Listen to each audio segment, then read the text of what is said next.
السلام عليكم. كيف حالك؟ قول وطني. ለመጀመሪያ እዚህ ከእናንተ ጋር ያለኝን ሀሳብ ንጋራ የጋበዘኝን የኢትዮጵያ ፎረም ላመሰግን እወዳለሁ። ስፔሻሊ ደግሞ ለአርቲስት ቱጂ ሙዴ 10-15 ጊዜ እየደዋወለ ሌት ተቀን አስቸግሮ ያሳመረኝ እሱ ስለሆነ ልታመሰግኑት ይገባል። ባስ የኔን ሰዓት እያወቀ በዛ ሰዓት የኔን ኢንፎርሜሽን ወስዶ ሁሉ ነገር በማድረጉ ሊመሰገን ይገባል። ተሸናፊ ሁሉን ነገር ጨርሶ ልናገር የሚገባኝ ነገር ነግሮኝ ስላመጣኝ እሱንም ላመሰግን እወዳለሁ። እናንተ ደግሞ የእረፍት ቀናችሁን የስራ ቀናችሁን ሰውታችሁ እኛን ለማዳመጥ በሀገራችን ውስጥ የሚሆነውን ነገር ለመስማትና ድጋፍ ለመስጠት እዚህ ስለመጣችሁ ያለኝ በጣም የላቀ ነው። ከእነዚህ ሁለት የሃይማኖታችን አባቶች ጋር ተዋወቃለሁ። የተለያየ ቦታ ላይ አብሬያቸው ሰርቻለሁ። እውነቱን ለመናገር እነሱም ማወቃቸውን ትልቅ ክብር በጣም ከፍተኛ ውጤት ያላቸው ለሀገርና ለሕዝብ ለራሳቸው ምዕመናን ለሌላው ሕዝብ ከፍተኛ ትርጉም ያለው ስራ እየሰሩ ያሉ ለሀገራቸው ከፍተኛ ዋጋ ዛሬም ማናየው ግን ወደፊት ታሪክ ሊጽፉ የሚችል ነገር እየሰሩ ያሉ ሰዎች ስለሆኑ ከእናንተ ጋር በማንኛውም መድረክ ተገኝቶ መድረኩን መጋራት ከፍተኛ ክብር ስለሆነ ፈጣሪ ያክብራችሁ እላለሁ።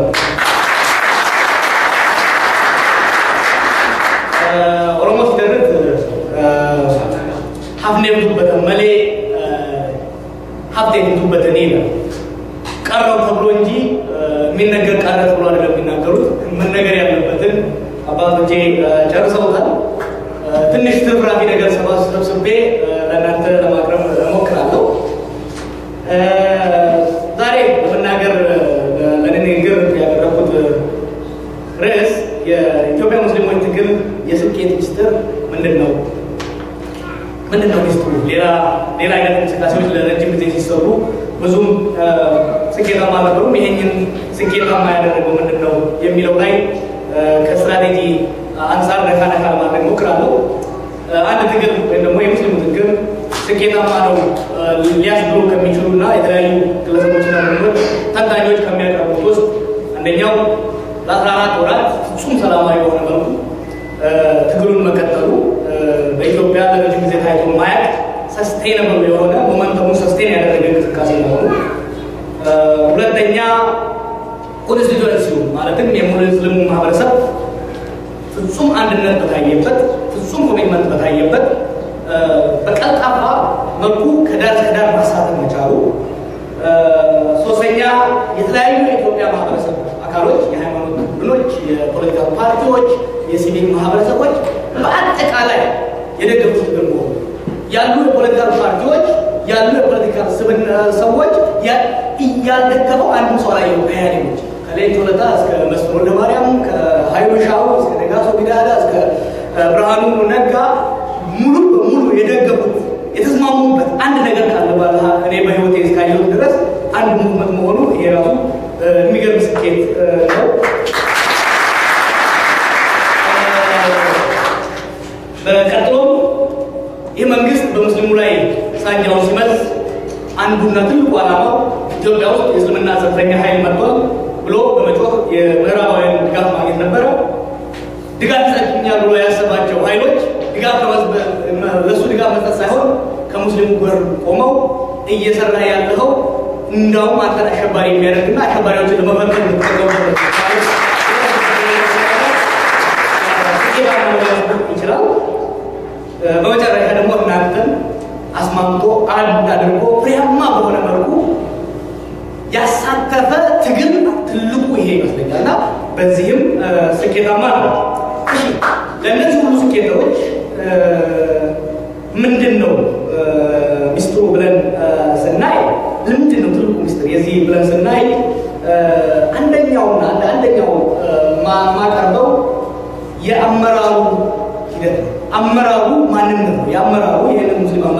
እየተሰጠ ያለው ልጆች ማንነት በጣም ወሳኝ ነው። እነዚህ ልጆች መለስ ዜናዊ ስልጣን ሲቆጣጠር ግፋ ቢል 10 ዓመት የነበሩ ወይም ደግሞ እንደኔው 5-6 ዓመት ውስጥ የነበሩ ልጆች ነበሩ።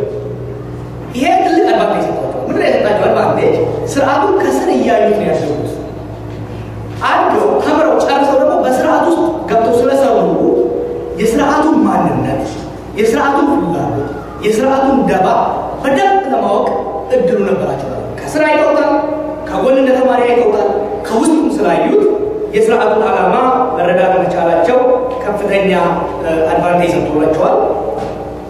ከስርዓቱ ጎን ለጎን ያደጉ ስለሆኑ ስርዓቱን በተለያዩ ለመብት የሚታገሉ ኃይሎች፣ የፖለቲካ ፓርቲዎች፣ የብሔር ድርጅቶች፣ የሰራተኛው ማህበር፣ የመምህራን ማህበር፣ ጋዜጠኞች ላይ የሚጠቀሙባቸው ስልቶች በጥሞና ሲያጤኑ ያደጉ ስለሆኑ የስርዓቱን ስልት ለማወቅ ረድቷቸዋል።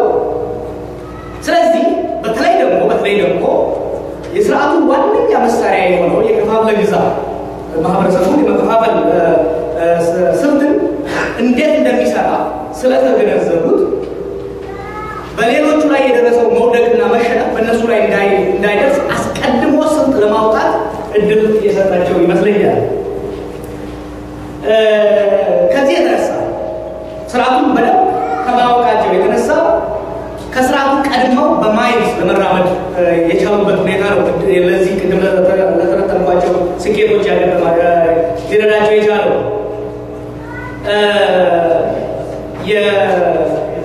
አንዱ ምንድን ነው? የከፋፍለ ግዛት መምታት ነበር መጀመሪያ ፎከስ ያደረጉበት። አንደኛ ሙስሊሙን እንዳይከፋፍል፣ ሁለተኛ በሙስሊሙና በክርስቲያኑ መካከል ግጭት እንዳይፈጠር ነበር የመጀመሪያ ስትራቴጂያቸው። ይሄን ለማድረግ ምን የሚያደርጉት እንደምታውቁት በማንኛውም ሃይማኖት ውስጥ እንዳለ በሙስሊም ውስጥም የቴዎሎጂካል ዲፍረንስ የማስተማር ስኩል ኦፍ ዲፍረንስ አለ፣ ክርክሮች አሉ። እነዚህ ክርክሮች ተጠቅሞ ለመከፋፈል እንደሚሞክር አስቀድሞ መጠበቅ ይቻላል። ስለዚህ መጀመሪያ ያደረጉት ነገር በሙስሊም መምህራንና ምሁራኖች መካከል የቴዎሎጂካል ዲቤት ፍሪዝ እንዲሆን ያደረጉት በሃይማኖት አስተምሮት መካከል ያለው ክርክር እና ውይይት ለተወሰነ ጊዜ ሞራቶሪየም እንዲሆንበታል። ይሄ ገና መንግስት ወሃቢ፣ ሰላፊ፣ ሱፊ፣ ጂኒ ማለት ሳይጀምር አስቀድሞ የሰሩ ስለሆነ መንግስት ይሄንን ወሬ በሚመጣበት ወቅት ሱፊ፣ ሰላፊ ምናምን የሚለው ነገር የለም። ሙስሊም ብቻ ነው በሩ ተደፈነ በዛ ነው። ከዛ በመቀጠል የሙስሊሙ ማህበረሰብ እንደምታውቁት በጂኦግራፊ፣ በብሔር፣ በስራ ዘርፍ የተከፋፈለ ማህበረሰብ ነው። ይህንንም እንደ መከፋፈያ ዘዴ ሊጠቀምበት እንደሚችል በመገመት አመራሩን ሲመርጡ አመራሩ የሙስሊሙ ማህበረሰብ በሙሉ የሚወክል ማድረግ ነበረባቸው። ይህን አመራር ፕሮፋይል ስታያቸው ነጋዴ አለበት፣ መምህር አለበት፣ የህግ ምሁር አለበት፣ ቆለኛው አለበት፣ ትግሬው አለበት፣ ኦሮሞ አለበት፣ ሶማሌው አለበት። ሁሉም ያለበት ማህበረሰብ ውስጥ በአመራር ውስጥ ያለበት ከእድሜ ወጣቶቹን ከሚወክለው አዛውንቶችን እስከሚወክለው ድረስ በውስጡ በማካተት ይሄ መንግስት መጣ፣ ይሄ የኦሮሞዎቹ የሆነ ትግል ነው፣ አይ የአማራው ምሁር እዛ ጋር አለ፣ ይሄ ደግሞ ሰባት ነው ሲል ይሄው እዚህ ጋር ያፋሩ ሰውዬ አለ፣ ይሄ እኮ የጠገቡ ነጋዴው እንቅስቃሴ ሲባል ገባሬው አለ፣ አርብቶ አደሩ አለ። በዚህ መልኩ የአመራሩ ዩኒፋይ ካላቸው በዛ በሙስሊም ውስጥ ሊኖር የሚችለውን መከፋፈል ለማስቀረት አስችሏቸዋል። አንዱ በጣም ያሰጋቸውና አስቀድመው ሲያስቡበት በተለይ በአመራር ውስጥ ያሉ አንዳንድ ግለሰቦች ሲጽፉበት የነበረው መንግስት በሙስሊሙና በክርስቲያኑ መካከል ግጭት ለማስነሳት ቋምጦ እንደተነሳ ስላሰቡ ይህንንም አስቀድሞ የማክሸፍ እሳቱ ሳይቃጠል የማክሸፍ ስራ ነው የሰሩት። ከዚህ ውስጥ የክርስቲያኑን አመራር ሃይማኖታዊ መሪዎች የማግኘት በሁለቱ ሃይማኖት መሪዎች መካከል ውይይት እንዲሰፋ ግንኙነቱ እንዲጠናከር በማድረግ እንዲሁም በክርስቲያኑና በሙስሊሙ ወጣቶች መካከል ያለው ግንኙነት እየሰፋ እንዲሄድ ከዚህ በፊት የነበሩ ታሪካዊ የሆኑ ዘመናዊ ግጭቶች ለጊዜው ቢሆን እንዲደበሰበሱ የማድረጉ ስራ መንግስት በህዝቡ መካከል ገብቶ ለማጋጨት የሚኖረው እድል እንዳይኖር ከለከለ። ከዚህ ውስጥ አንዱ የሚያሳየው ምንድነው? እንቅስቃሴው ወይም ደግሞ ተቃውሞውን በመስጊድ ብቻ ማድረግ ያደረጉበት መስጊድ 40 ሰው ብቻ አይደለም። ለምሳሌ በአብዮት አደባባይ እናድርገው ቢሉ በቤተክርስቲያን ነው የሚያልፉት፣ በክርስቲያን ቢዝነስ ነው የሚያልፉት። የመንግስት ሰዎች ከሰልፈኞቹ ጋር ገብተው ድንጋይ ቤተክርስቲያን ውስጥ ቢወሩ ክርስቲያኑን የሚያስቆጣ ነገር ቢናገሩ ግጭት ሊፈጥር ይችላል። ስለዚህ በመስጊድ ውስጥ ተገብተው ክርስቲያንን ኦፌንድ የሚያደርግ ነገር መስጊድ ሊሰራ ይችላል። ስለዚህ በእንዲህ አይነት መልኩ የተለያዩ እርምጃዎችን በመውሰድ እስከ ዛሬ ያልተሞከረ ነገር የለም። ክርስቲያኑና ሙስሊሙን ለማጋጨት ባለፈው አንድ ዓመት ከዛ በፊት ተሳክቶላቸው ነበረ። በተለያዩ ቦታ ላይ አንዲት ጠጠር በክርስቲያኖች ላይ ያልተወረወረችው አሁን ነው ህገወጥ እስላሞቹን መርዳት ህገወጥ ነው፣ ወንጀለኛ ነው ወደ ማለት እና ውሃ መስጠት ራሱ አሸባሪ መርዳት ነው እና ስለዚህ ትታሰራላችሁ። የመጀመሪያው ወሬ ነበረ እነዚህ እስላሞች ሊያርዷችሁ ነው ሲያው የሚያርሰው። ስለዚህ ውሃ መስጠት ጀመረ። ሰው ከመሸሽ ይልቅ ውሃ መስጠት ጀመረ። እነሱ ስለረዳችኋቸው ትታሰራላችሁ መጣ።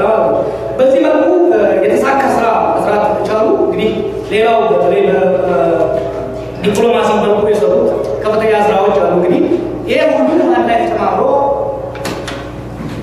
ይሄንን ስኬት ሊያስገኝ ችሏል ማለት ነው። እንግዲህ ይሄ የሙስሊሞቹን ትግል እንደ ስኬት ስናየው ይህ ስኬት የተናጠል ስኬት ነው ወይ? የሙስሊሙ ብቻ ማጂክ የሆነ ነገር ነው ወይ? እንዲህ አይነት አመራር ያለው ሙስሊሙ ማህበረሰብ ነው ወይ ብቻ ነው ወይ የሚለውን ስንጠይቅ መልሱ ያለምንም ማንገራገር አይደለም። ኢትዮጵያ ውስጥ ልንረዳው የሚገባን ፈንዳሜንታል የሆነ ስር ነቀል ለውጥ እየመጣ መሆኑን የምናየው የኢትዮጵያ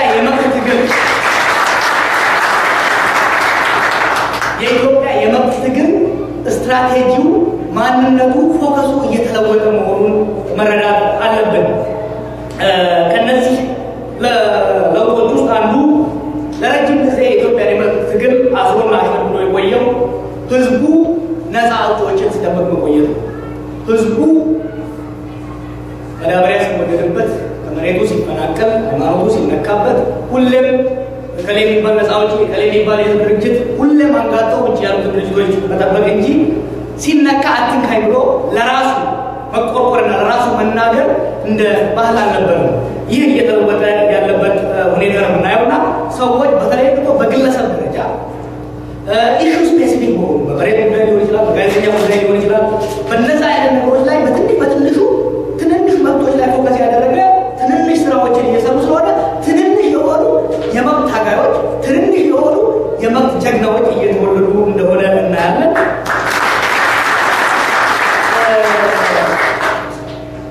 በግለሰብ ደረጃ ጉድ እየሰሩ የሚገርም ነገር እየሰሩ ካሉ ግለሰቦች ውስጥ አንድ ሁለቱን ጠቀስ አድርጌ ላሳያችሁ። ኦባንግ ሜቶ ማያክሰዋል። ኦባንግ ሜቶ ጦር መሪ ነው። የጦር መሪ ነው። ሁሉም ነገር አኝዋክ ውስጥ ከ400 በላይ የሚሆኑ ዜጎች ሲታጨዱ አኝዋኮችን የሚያውቃቸው ማለት ነው። የአኝዋክ ጄኖሳይድ በዓለም ላይ እንዲታወቅ በጄኖሳይድ ኮሚቴ እንዲያዝ ሁላችንም እንድናውቀው ያደረገው አንድ ግለሰብ ኢሹ አኝዋክን ኢሹ ስፔሲፊክ ወስዶ በመስራቱ በእንዲህ አይነት አልጠበቅም። ከሌ ፖለቲካ ፓርቲ ይምጣልኝ የአኝዋክ ነፃው ፓርቲ ይምጣልኝ አላለም። ህዝቤ የተጎዳ ነው፣ ለህዝቤ መናገር አለብኝ አለ። ፎከስ አድርጎ እዛ ላይ ሰራ። ያን ብቻ አይደለም ኦባማ እየሰራ ያለው በመሬት ጉዳይ ላይ ለአንድ ግራ ኢትዮጵያ ውስጥ ከፍተኛ የሆነ መሬት ችርቻ ነው። ብዙ ፖለቲካል ፓርቲዎች አሉ።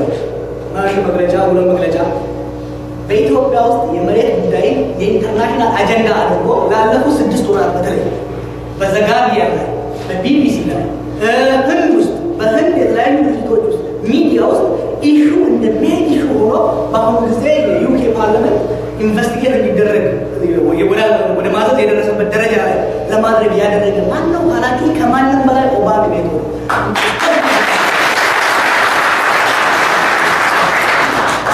ስለ ኦባንግ የታካሉ ከማካላችሁ አንድ ሰው ሪኮግናይዝ ማድረግ አለብኝ። ወንዶሰን መድረቂያ ብራዘር ወንዶሰን እዛ በኋላ አይታይም። ብራዘር ወንዶሰን እኔ አይቼው ማለት ነው እስከዛሬ ያው ማለት ወንዶሰን አታውቁትም፣ ብዙም ሰው አያውቁም። ግን አንድ እሱ የሚታወቅበትና ከፍተኛ ኢምፓክት ያደረገበት ስራ ይሄ ምንድን ነው? የኢትዮጵያ ቡና ገበሬዎች መንግስት ይጫወትባቸዋል። የለፉበትን ኦልሞስት መንግስትና ፓርቲው የሚሰሩበትን ሁኔታ እንዴት የመንግስት ኢትዮጵያ መንግስት ብቻ ሳይሆን የውጭውም ኩባንያዎች የህዝቡን ላብ እንዴት እየበዘበዙ እንደሆነና መስተካከል እንዳለበት ሌላ ኢሹ ላይ ስለ ሰብአዊ መብቶች አያወራም፣ ስለ ሌላ ነገር አያወራም። ይችን ነገር ደግሞ ውጭጭ ብሎ ሁሌ ስለሚጽፍ በአሁኑ ጊዜ ብዙ በዚህ ሴክተር ላይ የሚሰሩ ኩባንያዎች፣ የሰብአዊ መብት ድርጅቶች ያሉበትና የኢትዮጵያ መንግስትም እንደ አንድ ቀንደኛ ጠላት የሚያዩ ግለሰብ ነው በዚህ ኢሹ ላይ እና በእንዲህ አይነት መልኩ ስራ እየተሰራ ነው። በቡድን እየሰሩ ያሉ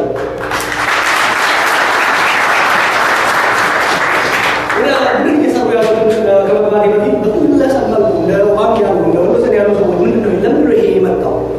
ለረጅም ጊዜ ፓርቲዎችን ስንጠብቅ ቆይተን ለረጅም ጊዜ ትልልቆቹ ሰዎችና ትልልቆቹ ልጆች ስንጠብቅ ቆይተን ትንሽ ነገር እኮ ብንሰራ ለውጥ እናመጣለን የሚለው በህዝብ ውስጥ እየመጣ መምጣቱ፣ የትውልድ ለውጥ እየመጣ መምጣቱ፣ ትውልዱ መጠበቅ እየሰለቸውና የስርዓቱን አስከፊነት በግለሰብ ደረጃ የሚረዳ ስለሆነ ትልቆቹ መጣው እስኪበሉን ድረስ እችን ትንሿን ቢሆን ችግር ልቅረፍ የሚል ትውልድ እየመጣ ነው እና ሙስሊም ውስጥም በተደራጀ መልኩ በትልቁ ደረጃ የመጣው እንዲህ አይነት ትንሽ ግለሰቦች አንድ ላይ መምጣት ስለቻሉ ነው ለማለት ነው።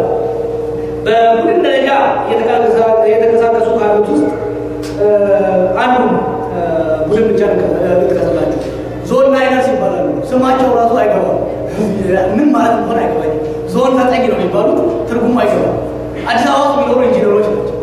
እነዚህ ልጆች ሌላ ነገር አያውቁም። የፖለቲካ ፓርቲ ይሄን ላይ ነው ህገ መንግስቱ ይከበር የሚል ማሲቭ የሆነ የሶሻል ሚዲያ ካምፔን በፌስቡክ እና በተለያዩ በትዊተር ከፈቱ። ህገ መንግስት ይከበር በቃ በጣም ቀላል ነው። የኢትዮጵያ ጉዳይ መለስ ሞቶ ብቻ ነው ወደ ላይ ወጣው ፌስቡክ ላይ። ልክ እነሱ ካምፔን ማድረግ ሲጀምሩ ኢትዮጵያ ውስጥ ህገ መንግስት እየተጣሰ መሆኑ ፌስቡክ ላይ የሄደ ሰው ሁሉ የኢትዮጵያ ክሊክ ሲያደርግ ህገ መንግስት ይከበር ይላሉ። ያ ካምፔን በጣም ኢሪቴት አድርጓቸው ስርዓቱ የእነሱን ኢንተርኔት ስሎ ዳውን እስከማድረግና ባን እስከማድረግ የእነሱን አካውንት ራሱ ፌስቡክ ላይ ባን እስከማድረግ የመስራት ስራ ነው የተሰራው። ይሄ ምንድን ነው የሚያሳየን? በተለይ የዞን ናይኖች ውስጥ ኢትዮጵያ ውስጥ ያሉት ልጆች ትልልቅ የሆኑ አብዮታዊ ጥያቄዎችን መጠየቅ እንኳን ባይችሉ ጥቃቅን የሚመስሉ ስርዓቱን ግን ከስር ሊቦረቡት የሚችሉ ሊያጋልጡት የሚችሉ የሪስክ ሎ ሪስክ የሆኑ ሃይ ሪዋርድ የሆኑ ስራዎችን እየሰሩ ያለበት ሁኔታ ነው እና ይህ ምንድን ነው የሚያሳየን? የሙስሊሙ እንቅስቃሴ ሀይ ቪዚቢሊቲ ያለው ቢሆንም ኢትዮጵያ ውስጥ ያሉ ዜጎች ከኢትዮጵያ ውጭ ያሉ ዜጎች በተገኘው አጋጣሚ ሁሉ ስርዓቱን የመታገል ለመብት የመታገል ስራ ፕራክቲካል በሆነ ቅድም አባቴ እንዳሉት ፕራክቲካል በሆነ መልኩ ትክክል ጥቃቅን ነገሮችን ታርጌት አድርጎ ጥቃቅን የሆኑ ነገሮችን ኢፌክቲቭ በሆነ መልኩ እየሰሩ ያለበት ሁኔታ ነው። ይሄ ደግሞ ኢትዮጵያ ለሚደረገው የመብት ትግል ከፍተኛ ተስፋ እንዲኖረን የዲሞክራሲያዊ ለውጥ ጎበዝ ጀነራሎችን አይደለም የሚፈልገው፣ ትልልቅ ሄሮዎችን ወይም ጀግኖችን አይደለም። የዲሞክራሲው መብት ሚሊዮን ጀግኖችን፣ ትክክል ነገሮችን፣ ትናንሽ ነገሮችን የሚሰሩ ሚሊዮን ጀግኖችን ነው የሚያስፈልገው። የሙስሊሙ ጥያቄ አቡበከር ጀግና ሆኖ የሚጀምረው ኖሮ አቡበከር ሲታሰር ወዲያው ይከሽፍ ነበር። አቡበከር ሲታሰር አቡበከር ከሚሊዮኖቹ አንድ ሰው ብቻ ነው። ማን ያውቃል? አቡበከርን ይሄ ትግል ከመጀመሩ በፊት ይወት ነው በ ማንም አያውቅም። አቡበከር ሲታሰር ሚሊዮን አቡበከሮች ከኋላ መምጣት የቻሉበት እነዛ ሚሊዮኖች በየፊናቸው አንዳንድ ነገር እየሰሩ ስለነበረ ሲወጡ ሁሉም የኢራኑን መፈክር የሚሰጣቸው ሴንትራል መፈክር የሚሰጣቸው ሄ። ስለዚህ እንዲህ አይነት ስራዎች እየመጡ መምጣታቸው ተስፋ ይሰጠናል። ለማጠቃለል ያህል የኢትዮጵያ የመብት ትግል ተዋናዮችና ስልቱ እየተለወጠ እንደሄደ መገንዘብ አለበት። ኢትዮጵያ ውስጥ የሚደረገው ትግል እንደ ቀድሞ ዝም ብሎ በደረቅ የሚካሄድ ሳይሆን በስልት እየተመራ ህዝቡን ያማከለ ዲሞክራሲን ብቻ አብስትራክት የሆነ ኮንሰፕት ብቻ ሳይሆን ህዝቡን የጋው ነው እያመመ ያለው የጋው ነው እየተጎዳ ያለው የሚሉትን ኢሹዎች እየወሰድን የምንቀጥል ከሆነ ለውጥ ለማምጣት የሚኖረን እድል ሰፊ ነው። ከእንግዲህ የሚደረገው ትግል ሁሉን ያሳተፈ መሆን መቻል አለበት። ሁሉን ያሳተፈ ስል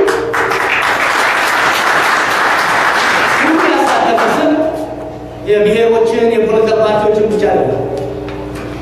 ሁሉንም የዛችን ሀገር ዜጎች ያሳተፈ መሆን ይገባዋል። ምን ማለት ነው? የሰላማዊ ትግል ሁሉ አድቫንቴጅ ነው።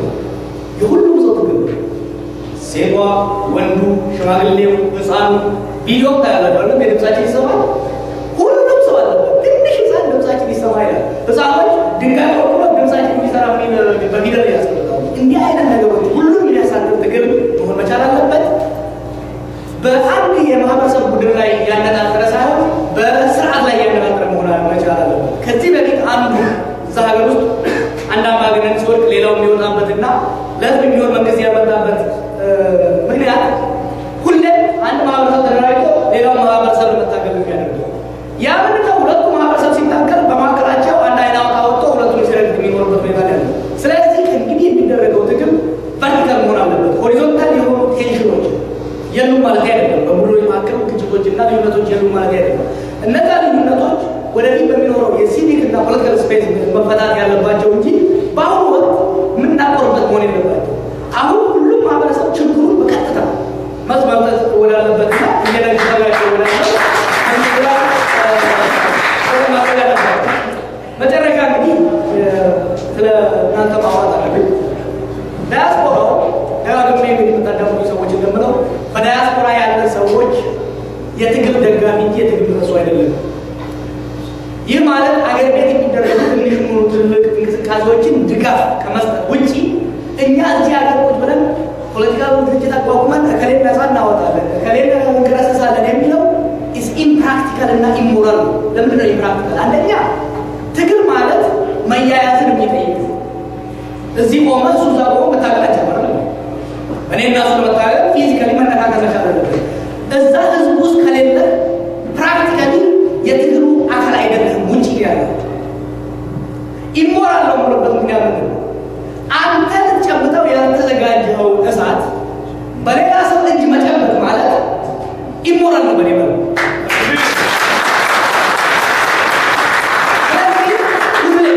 ሁሌም የድርጅት ይሁን የሃይማኖት ቡድን ይሁን የሰራተኛ ይሁን ሁሌም የምንደግፈው አገር ቤት ውስጥ ያሉ እንቅስቃሴዎችን በመደገፍ የነሱ ስትራቴጂ በማጠናከር ላይ መሆን መቻል አለበት። ምን አይነት እርዳታውን መስጠት የምንችለው አንዱና ትልቁ ማቴሪያል የገንዘብ ድጋፍ፣ በተለይ ደግሞ በአሁኑ ጊዜ ሶሻል ሚዲያ የተስፋፋ ስለሆነ የካሜራዎች፣ የቴሌፎኖች፣ የተለያዩ ነገሮችን ሀገር ውስጥ ለወንድሞቻችሁ ለቀሪ ድርጅትም ሳይሆን ለወንድሞቻችሁ ለእህቶቻችሁ በመላክ ትግሉን መደገፍ ትችላላችሁ። ገንዘብ በማዋጣት የታሰሩ ግለሰቦችን ቤተሰብ በመርዳት በተለያየ መልኩ ድጋፍ መስጠት ትችላላችሁ። የሞራል ድጋፍ መስጠት ትችላላችሁ። ሰልፍ በመውጣት አሁን አባቶቻችን እያደረጉ ያሉት ህዝቡን በማበረታታት መርዳት ትችላላችሁ። በሚዲያው ላይ ያላችሁ የተለያዩ ሚዲያዎች እያደረጉ ባለው መልኩ እዛ ሀገር የታፈኑ ድምፆችን መልሳችሁ በማስተጋባት መደገፍ ትችላላችሁ። ከአሜሪካኖች የሆናችሁ ደግሞ ድምፃችሁን በመጠቀም የዚህ ሀገር ከዚህ ሀገር ወደ እኛ ሀገር የሚላከው ገንዘብ ህዝቡን ለማጥፋት ሳይሆን ህዝቡን ለመጥቀም እንዲሆን ማድረግ ትችላላችሁ። በመጨረሻም እንደኔ በትምህርት ላይ ያላችሁ ግለሰቦች ደግሞ ያላችሁን ኤክስፐርቲዝ ያላችሁን እውቀት በመጠቀም ስትራቴጂካዊ ምክሮችን እዛ ላሉት ቡድኖች በመለገስ የዲሞክራሲያዊ ትግል መደገፍ ትችላላችሁ። ላለው በዚሁ አጠቃላለው አመሰግናለሁ።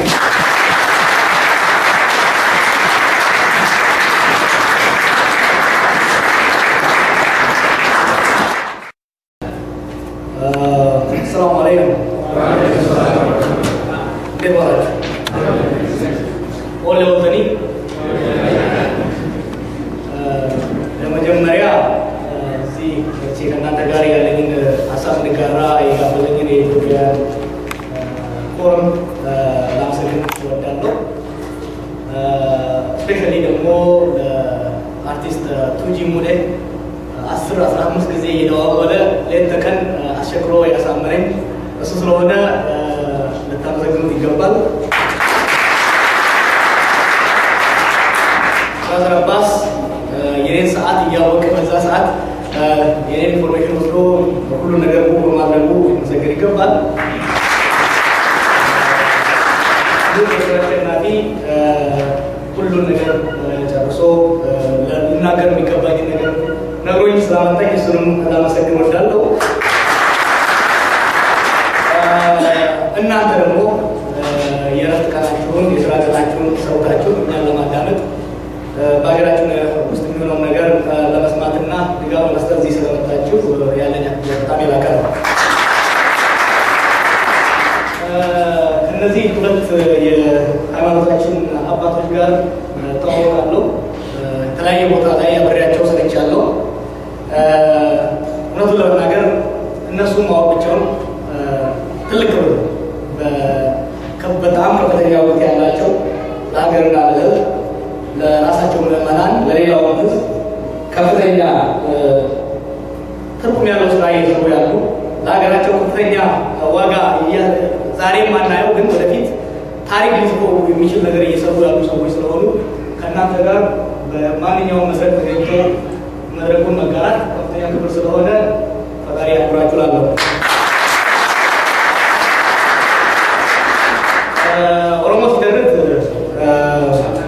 ሀፍኔ ብቱበት መሌ ሀብቴ ብቱበት እኔ ነው ቀረው ተብሎ እንጂ የሚነገር ቀረ ተብሎ አይደለም የሚናገሩት። መነገር ያለበትን አባቶቼ ጨርሰውታል። ትንሽ ትርፍራፊ ነገር ሰብስቤ ለእናንተ ለማቅረብ እሞክራለሁ። ዛሬ ለመናገር ለንግግር ያቀረብኩት ርዕስ የኢትዮጵያ ሙስሊሞች ትግል የስኬት ሚስጥር ምንድን ነው? ምንድን ነው ሚስጥሩ? ሌላ አይነት እንቅስቃሴዎች ለረጅም ጊዜ ሲሰሩ ብዙም ስኬታማ ነበሩም። ይሄንን ስኬታማ ያደረገው ምንድን ነው የሚለው ላይ ከስትራቴጂ አንጻር ነካ ለማድረግ ሞክራለሁ። አንድ ትግል ወይም ደግሞ የሙስሊሙ ትግል ስኬታማ ነው ሊያስብሉ ከሚችሉና የተለያዩ ግለሰቦችና ምንዶች ተንታኞች ከሚያቀርቡት ውስጥ አንደኛው ለ14 ወራት ፍጹም ሰላማዊ የሆነ መልኩ ትግሉን መቀጠሉ በኢትዮጵያ ለረጅም ጊዜ ታይቶ ማያቅ ሰስቴነብል የሆነ ሞመንተሙን ሰስቴን ያደረገ እንቅስቃሴ መሆኑ፣ ሁለተኛ ኮንስቲቱዌንሲው ማለትም የሙስሊሙ ማህበረሰብ ፍጹም አንድነት በታየበት ፍጹም ኮሚትመንት በታየበት በቀልጣፋ መልኩ ከዳር እስከ ዳር ማሳተፍ መቻሉ፣ ሶስተኛ የተለያዩ የኢትዮጵያ ማህበረሰብ አካሎች፣ የሃይማኖት ቡድኖች፣ የፖለቲካ ፓርቲዎች፣ የሲቪክ ማህበረሰቦች በአጠቃላይ የደገፉት ትግል መሆኑ፣ ያሉ የፖለቲካ ፓርቲዎች ያሉ የፖለቲካ ሰዎች እያልደገፈው አንዱ ሰው ላይ ከያኔዎች ከሌንጮ ለታ እስከ መስፍን ወልደማርያም ከሀይሉ ሻው እስከ ነጋሶ ጊዳዳ እስከ ብርሃኑ ሳይጀምር አስቀድሞ የሰሩ ስለሆነ መንግስት ይሄንን ወሬ በሚመጣበት ወቅት ሱፊ ሰላሚ ምናምን የሚለው ነገር የለም። ሙስሊም ብቻ ነው በሩ ተደፈነ በዛ በቃ። ከዛ በመቀጠል የሙስሊሙ ማህበረሰብ እንደምታውቁት በጂኦግራፊ በብሔር በስራ ዘርፍ የተከፋፈለ ማህበረሰብ ነው። ይህንንም እንደ መከፋፈያ ዘዴ ሊጠቀምበት እንደሚችል በመገመት አመራሩን ሲመርጡ አመራሩ የሙስሊሙ ማህበረሰብ በሙሉ የሚወክል ማድረግ ነበረባቸው። ይህን አመራር ፕሮፋይል ስታያቸው ነጋዴ አለበት፣ መምህር አለበት፣ የህግ ምሁር አለበት፣ ቆለኛው አለበት፣ ትግሬው አለበት፣ ኦሮሞ አለበት፣ ሶማሌው አለበት። ሁሉም ያለበት ማህበረሰብ ውስጥ በአመራር ውስጥ ያለበት ከእድሜ ከወጣቶቹን ከሚወክለው አዛውንቶችን እስከሚወክለው ድረስ ውስጥ በማካተት ይሄ መንግስት መጣ፣ ይሄ የኦሮሞዎቹ የሆነ ትግል ነው። አይ የአማራው ምሁር እዛ ጋር አለ፣ ይሄ ደግሞ ሰባት ነው ሲል ይሄው እዚህ ጋር ያፋሩ ሰውዬ አለ፣ ይሄ እኮ የጠገቡ ነጋዴ እንቅስቃሴ ሲባል ገባሬው አለ፣ አርብቶ አደሩ አለ። በዚህ መልኩ የአመራሩ ዩኒፋይድ ካላቸው በዛ በሙስሊም ውስጥ ሊኖር የሚችለውን መከፋፈል ለማስቀረት አስችሏቸዋል። አንዱ በጣም ያሰጋቸውና አስቀድመው ሲያስቡበት በተለይ በአመራር ውስጥ ያሉ አንዳንድ ግለሰቦች ሲጽፉበት የነበረው መንግስት በሙስሊሙና በክርስቲያኑ መካከል ግጭት ለማስነሳት ቋንጦ እንደተነሳ ስላሰቡ ይህንንም አስቀድሞ የማክሸፍ እሳቱ ሳይቃጠል የማክሸፍ ስራ የሰሩት ከዚህ ውስጥ የክርስቲያኑን አመራር ሃይማኖታዊ መሪዎች የማግኘት በሁለቱም ሃይማኖት መሪዎች መካከል ውይይት እንዲሰፋ ግንኙነቱ እንዲጠናከር በማድረግ እንዲሁም በክርስቲያኑና በሙስሊሙ ወጣቶች መካከል ያለው ግንኙነት እየሰፋ እንዲሄድ ከዚህ በፊት የነበሩ ታሪካዊ የሆኑ ዘመናዊ ግጭቶች ለጊዜው ቢሆን እንዲደበሰበሱ የማድረጉ ስራ መንግስት በህዝቡ መካከል ገብቶ ለማጋጨት የሚኖረው እድል እንዳይኖር ከለከለ። ከዚህ ውስጥ አንዱ የሚያሳየው ምንድነው እንቅስቃሴው ወይም ደግሞ ተቃውሞውን በመስጊድ ብቻ ማድረግ ያደረጉበት መስጊድ 40 ሰው ብቻ አይደለም። ለምሳሌ በአብዮት አደባባይ እናድርገው ቢሉ በቤተክርስቲያን ነው የሚያልፉት፣ በክርስቲያን ቢዝነስ ነው የሚያልፉት። የመንግስት ሰዎች ከሰልፈኞቹ ጋር ገብተው ድንጋይ ቤተክርስቲያን ውስጥ ሊወሩ ክርስቲያኑን የሚያስቆጣ ነገር ቢናገሩ ግጭት ሊፈጥር ይችላል። ስለዚህ በመስጊድ ውስጥ አደረጉት። ክርስቲያንን ኦፔን የሚያደርግ ነገር መስጊድ ሊሰራ ይችላል። ስለዚህ በእንዲህ አይነት መልኩ የተለያዩ እርምጃዎችን በመውሰድ እስከ ዛሬ ያልተሞከረ ነገር የለም። ክርስቲያኑና ሙስሊሙን ለማጋጨት ባለፈው አንድ ዓመት ከዛ በፊት ተሳክቶላቸው ነበረ። በተለያዩ ቦታ ላይ አንዲት ጠጠር በክርስቲያኖች ላይ ያልተወረወረችው አሁን ነው ህገወጥ። እስላሞቹን መርዳት ህገወጥ ነው፣ ወንጀለኛ ነው ወደ ማለት እና ውሃ መስጠት ራሱ አሸባሪ መርዳት ነው እና ስለዚህ ትታሰራላችሁ። አሁን የመጀመሪያው ወሬ ነበረ እነዚህ እስላሞች ሊያርዷችሁ ነው ሲያው የሚያርሰው። ስለዚህ ውሃ መስጠት ጀመረ ሰው ከመሸሽ ይልቅ ውሃ መስጠት ሲጀምር እነሱ ስለረዳችኋቸው ትታሰራላችሁ መጣ። በዚህ መልኩ የተሳካ ስራ መስራት ቻሉ። እንግዲህ ሌላው በተለይ በዲፕሎማሲ መልኩ የሰሩት ከፍተኛ ስራዎች አሉ። እንግዲህ ይሄ ሁሉ አንድ ላይ ተጨማምሮ ይሄንን ስኬት ሊያስገኝ ችሏል ማለት ነው። እንግዲህ ይሄን የሙስሊሞቹን ትግል እንደ ስኬት ስናየው ይህ ስኬት የተናጠል ስኬት ነው ወይ? የሙስሊሙ ብቻ ማጂክ የሆነ ነገር ነው ወይ? እንዲህ አይነት አመራር ያለው ሙስሊሙ ማህበረሰብ ነው ወይ ብቻ ነው ወይ የሚለውን ስንጠይቅ መልሱ ያለምንም ማንገራገር አይደለም። ኢትዮጵያ ውስጥ ልንረዳው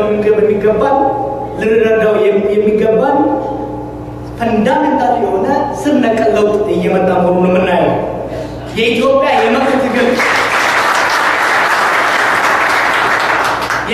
የመብት ትግል ስትራቴጂው፣ ማንነቱ፣ ፎከሱ እየተለወጠ መሆኑን መረዳት አለብን።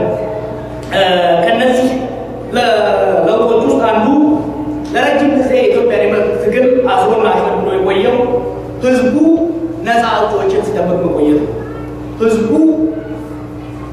መዳበሪያ ሲወገድበት፣ ከመሬቱ ሲፈናቀል፣ ሃይማኖቱ ሲነካበት ሁሌም ከሌ የሚባል ነፃ አውጪ ከሌ የሚባል ድርጅት ሁሌም አንጋጠው ውጭ ያሉት ድርጅቶች መጠበቅ እንጂ ሲነካ አትንካኝ ብሎ ለራሱ መቆርቆርና ለራሱ መናገር እንደ ባህል አልነበረም። ይህ እየተለወጠ ያለበት ሁኔታ ነው የምናየውና ሰዎች በተለይ ደግሞ በግለሰብ ደረጃ ኢሹ ስፔሲፊክ መሆኑ በመሬት ጉዳይ ሊሆን ይችላል፣ በጋዜጠኛ ጉዳይ ሊሆን ይችላል። በነዛ አይነት ነገሮች ላይ በትንሹ ትንንሽ መብቶች ላይ ፎከስ ያደረገ ትንንሽ ስራዎችን እየሰሩ ስለሆነ ትንንሽ የሆኑ የመብት ታጋዮች፣ ትንንሽ የሆኑ የመብት ጀግናዎች እየተወለዱ እንደሆነ እናያለን።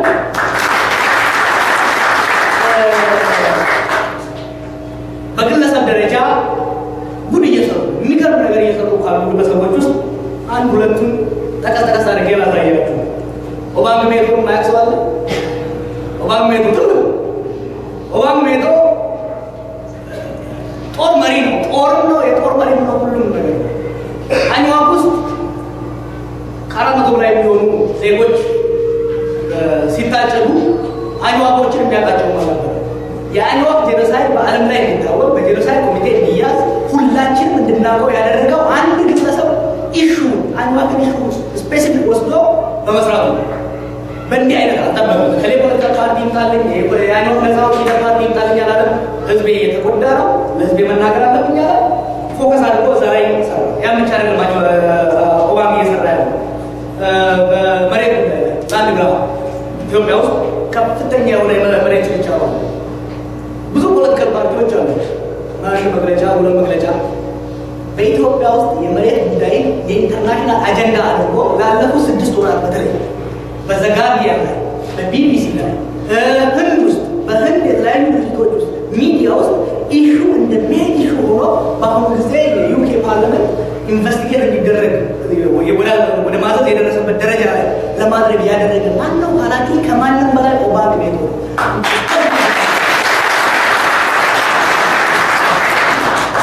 ስለ ኦባንግ የታካሉ ከማካላችሁ አንድ ሰው ሪኮግናይዝ ማድረግ አለብኝ። ወንዶሰን መድረሻ ብራዘር ወንዶሰን እዛ በኋላ አይታይም። ብራዘር ወንዶሰን እኔ አይቼው ማለት ነው እስከዛሬ ያው ብላችሁ ወንዶሰን አታውቁ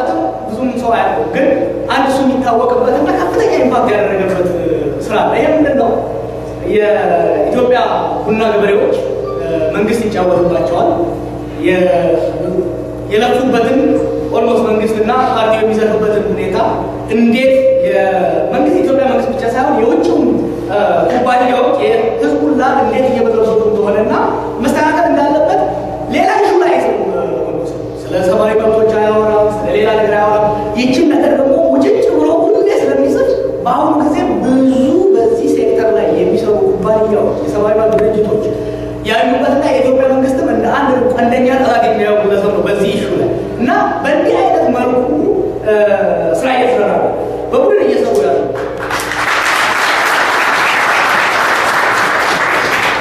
ቡድን እየሰሩ ያሉትን ከመግባቴ በፊት በግለሰብ መልኩ እንደ ባንክ ያሉ እንደ ወሎሰን ያሉ ሰዎች ምንድነው ለምንድነው ይሄ የመጣው? ለረጅም ጊዜ ፓርቲዎችን ስንጠብቅ ቆይተን ለረጅም ጊዜ ትልልቆቹ ሰዎችና ትልልቆቹ ልጆች ስንጠብቅ ቆይተን ትንሽ ነገር እኮ ብንሰራ ለውጥ እናመጣለን የሚለው በህዝብ ውስጥ እየመጣ መምጣቱ፣ የትውልድ ለውጥ እየመጣ መምጣቱ፣ ትውልዱ መጠበቅ እየሰለቸውና የስርዓቱን አስከፊነት በግለሰብ ደረጃ የሚረዳ ስለሆነ ትልቆቹ መጣው እስኪደርሱ ድረስ እችን ትንሿን ቢሆን ችግር ልቅረፍ የሚል ትውልድ እየመጣ ነው እና ሙስሊም ውስጥም በተደራጀ መልኩ በትልቁ ደረጃ የመጣው እንዲህ አይነት ትንሽ ግለሰቦች አንድ ላይ መምጣት ስለቻሉ ነው ለማለት ነው። በቡድን ደረጃ የተንቀሳቀሱ ካሉት ውስጥ አንዱ ቡድን ብቻ ልጥቀስላችሁ። ዞን ላይነርስ ይባላሉ። ስማቸው ራሱ አይገባም፣ ምን ማለት እንደሆነ አይገባኝ። ዞን ተጠቂ ነው የሚባሉት፣ ትርጉሙ አይገባም። አዲስ አበባ ውስጥ የሚኖሩ ኢንጂነሮች ናቸው። እነዚህ ልጆች ሌላ ነገር አያውቁም። የፖለቲካ ፓርቲ ይሄንን አይደለም፣ ህገ መንግስቱ ይከበር የሚል ማሲቭ የሆነ የሶሻል ሚዲያ ካምፔን በፌስቡክ እና በተለያዩ በትዊተር ከፈቱ። ህገ መንግስት ይከበር ነው፣ በቃ በጣም ቀላል ነው። የኢትዮጵያ ጉዳይ መለስ ሞቶ ብቻ ነው ወደ ላይ ወጣው ፌስቡክ ላይ። ልክ እነሱ ካምፔን ማድረግ ሲጀምሩ ኢትዮጵያ ውስጥ ህገ መንግስት እየተጣሰ መሆኑ ፌስቡክ ላይ የሄደ ሰው ሁሉ የኢትዮጵያ ክሊክ ሲያደርግ ህገ መንግስት ይከበር ይላል። ያ ካምፔን በጣም ኢሪቴት አድርጓቸው ስርዓቱ የእነሱን ኢንተርኔት ስሎ ዳውን እስከማድረግና ባን እስከማድረግ የእነሱን አካውንት ራሱ ፌስቡክ ላይ ባን እስከማድረግ የመስራት ስራ ነው የተሰራው። ይሄ ምንድነው የሚያሳየን? በተለይ የዞን አይኖች ውስጥ ኢትዮጵያ ውስጥ ያሉት ልጆች ትልልቅ የሆኑ አብዮታዊ ጥያቄዎችን መጠየቅ እንኳን ባይችሉ ጥቃቅን የሚመስሉ ስርዓቱን ግን ከስር ሊቦረቡት የሚችሉ ሊያጋልጡት የሚችሉ የሪስክ ሎ ሪስክ የሆኑ ሀይ ሪዋርድ የሆኑ ስራዎችን እየሰሩ ያለበት ሁኔታ ነው እና ይህ ምንድነው የሚያሳየን? የሙስሊሙ እንቅስቃሴ ሀይ ቪዚቢሊቲ ያለው ቢሆንም ኢትዮጵያ ውስጥ ያሉ ዜጎች ከኢትዮጵያ ውጭ ያሉ ዜጎች በተገኘው አጋጣሚ ሁሉ ስርዓቱን የመታገል ለመብት የመታገል ስራ ፕራክቲካል በሆነ ቅድም አባቴ እንዳሉት ፕራክቲካል በሆነ መልኩ ትክክል ጥቃቅን ነገሮችን ታርጌት አድርጎ ጥቃቅን የሆኑ ነገሮችን ኢፌክቲቭ በሆነ መልኩ እየሰሩ ያለበት ሁኔታ ነው። ይሄ ደግሞ ኢትዮጵያ ለሚደረገው የመብት ትግል ከፍተኛ ተስፋ እንዲኖረን የዲሞክራሲያዊ ለውጥ ፕሮሰስ ጀነራሎችን አይደለም የሚፈልገው፣ ትልልቅ ሄሮዎችን ወይም ጀግኖችን አይደለም። የዲሞክራሲው መብት ሚሊዮን ጀግኖችን፣ ትክክል ነገሮችን፣ ትናንሽ ነገሮችን የሚሰሩ ሚሊዮን ጀግኖችን ነው የሚያስፈልገው። የሙስሊሙ ጥያቄ አቡበከር ጀግና ሆኖ ቢጀምረው ኖሮ አቡበከር ሲታሰር ወዲያው ይሸፍ ነበር። አቡበከር ሲታሰር አቡበከር ከሚሊዮኖቹ አንድ ሰው ብቻ ነው። ማን ያውቃል አቡበከርን ይሄ ትግል ከመጀመሩ በፊት ትወት ነው በላይ ማንም አያውቅም።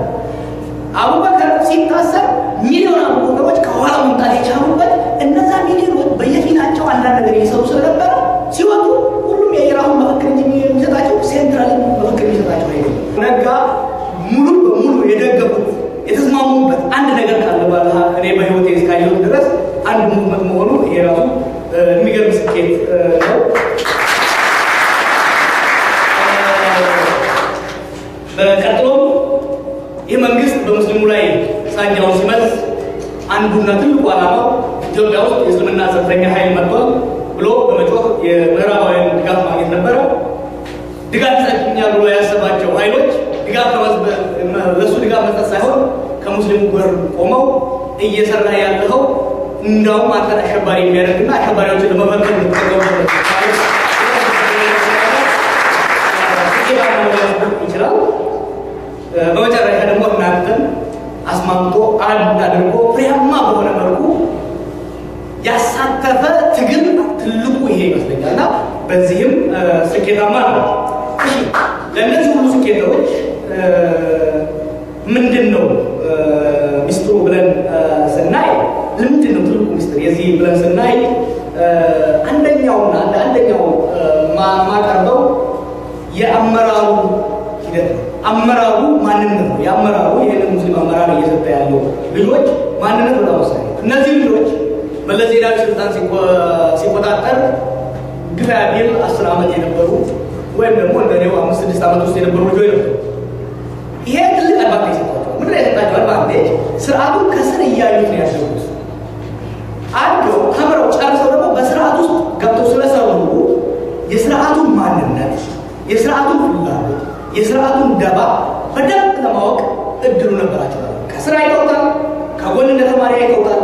ከውስጡም ስላዩት የስርዓቱን ዓላማ መረዳት መቻላቸው ከፍተኛ አድቫንቴጅ ሰጥቷቸዋል።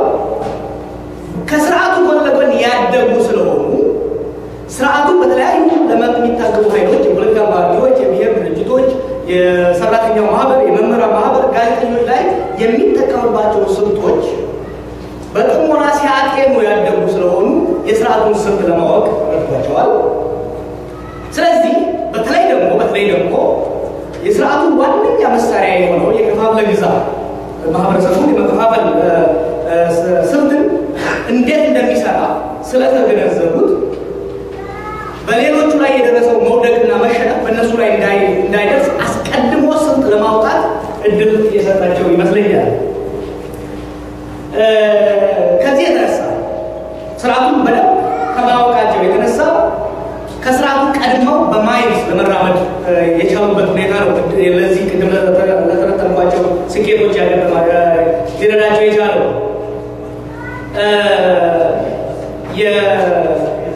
አንዱ ምንድን ነው? የከፋፍለ ግዛት መምታት ነበር የመጀመሪያ ፎከስ ያደረጉበት። አንደኛ ሙስሊሙን እንዳይከፋፍል፣ ሁለተኛ በሙስሊሙና በክርስቲያኑ መካከል ግጭት እንዳይፈጠር ነበር የመጀመሪያ ስትራቴጂያቸው። ይሄን ለማድረግ ምንድን ያደረጉት? እንደምታውቁት በማንኛውም ሃይማኖት ውስጥ እንዳለ በሙስሊም ውስጥም የቴዎሎጂካል ዲፍረንስ የማስተማር ስኩል ኦፍ ቶት ዲፍረንስ አለ፣ ክርክሮች አሉ።